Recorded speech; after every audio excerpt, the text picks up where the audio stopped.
watu wa Mungu. Kwa majina naitwa Reverend Alfred, na nimeokoka na shiriki na kanisa ya Light of the World Christian Fellowship, na kanisa yenyewe ndio hii hapa. Na siku ya leo kuna mambo ningetaka nikusaidie ama nikufundishe. Najua kwamba itakusaidia. Kuna mambo sita ambayo yanazuia baraka zako, na hayo mambo ukiacha, Mungu ataweza kukubariki. Mambo ambayo yanayozuia wewe kubarikiwa na Mungu. Number one ni kiburi. Kiburi, ukiwa na kiburi, Mungu hawezi kukubariki.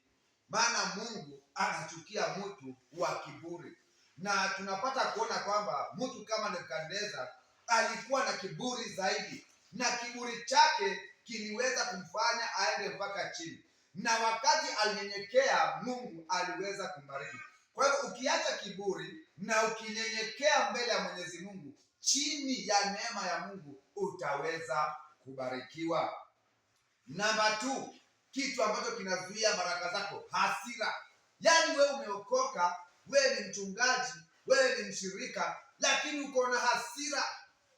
Umekanyagwa kidogo, uko na hasira, unakasirika, hata kanisa haukuji.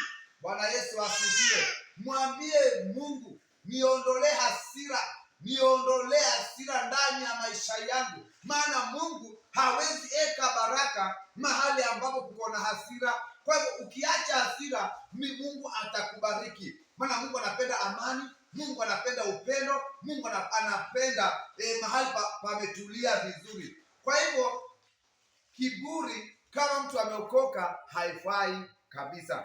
Number 3, kitu kingine ambacho kinazuia baraka zako, usherati. Mungu anachukia zaidi. Wewe umeokoka, you are intercessor, you are evangelist, you are a pastor, na kando umeficha bibi ya mtu, umeficha mzee wa mtu, kanisani unaingia, wewe ndio wa praise and worship, na unaambia Mungu akubariki. Hakika Mungu hawezi kukubariki unless uachane yule mwanamke, unless uachane mzee wa mtu, ukae maisha ya utakatifu. Maana Mungu ni mtakatifu na Mungu ni mwaminifu. Na tunapata kuona kwamba usherati umejaa kanisani, umejaa kila mahali. Ambia Bwana, niondolee tendo la usherati, nivunjie madhabahu ya usherati, na utaona itakapoondoka maisha yako yatakuwa mazuri na Mungu atakubariki. Kaa katika utakatifu na katika uaminifu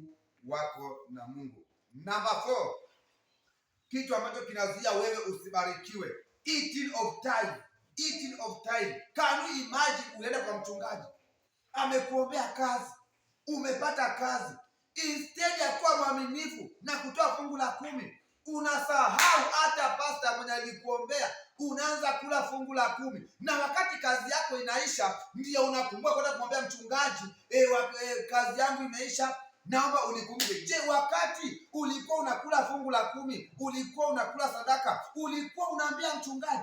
Jamani wa Kristo, wacheni kula fungu la 10. Kuweni waaminifu kwa hayo madhabahu ambayo mnashiriki, na Mungu atawabariki. Fungu la 10 linaka protection, promotion, inafungua milango, inakuondolea visirani, inakuondolea rejection, inakuondolea kila aina ya magonjwa because of giving of your time.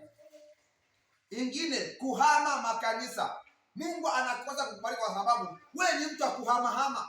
Mara umehama hii, umeenda ingine, umetoka hapo, umeenda ingine, na Mungu anakutafuta. Ndio umeomba vizuri sana, Mungu anaamua kushuka aje akubariki kwa wale madhabahu ulikuwa, lakini anakuja napata Eliza alienda, Lea ameenda, Jeni ameenda mahali kwingine. So unakuta kwamba wewe utakuwa mtu kutangatanga. Nataka nikwambie, tulia kwa hiyo kanisa, Mungu atakuja kwa hiyo madhabahu. Wacha kutangatanga, utaenda kila mahali na utabeba maroho ambazo zitaweza kukusumbua. Bwana Yesu asifiwe. Tulia kwa hiyo mchungaji wako, awe na neema, awe na hana neema, lakini kwa ukijua hakuna mchungaji hana neema na hakuna mchungaji hana baraka, wewe ndiye ambaye haujaamini. Kwa imani utabarikiwa. Yes. Ingine ni masengenyo. Mungu anakosa kukubariki wewe, maana uko na masengenyo. Unasengenya mtumishi wa Mungu, unasengenya kanisa, unaongea vibaya kuhusu kanisa. Mungu anasema sasa, kama mtu huyu anaongea kuhusu kuhani wangu, nitambariki aje? Mtu kama Miriam anaongea vibaya kuhusu brother yake, anapata adhabu. Washirika wengi wanaumia. Kwa sababu gani? Ni kwa sababu wanaongea vibaya kuhusu kanisa, wanaongea vibaya kuhusu mchungaji. Jamani, hata mchungaji awe ni mbaya, kanisa iwe ni mbaya, nyamaza, muombe huyo mchungaji, wacha kumtoroka, muombe abadilike. Na ukifanya hivyo, Mungu atakubariki. May the Lord bless you so much. May the Lord remember you so much. Na ukizingatia haya mambo, hakika utaenda mbali. Shalom, shalom and shalom.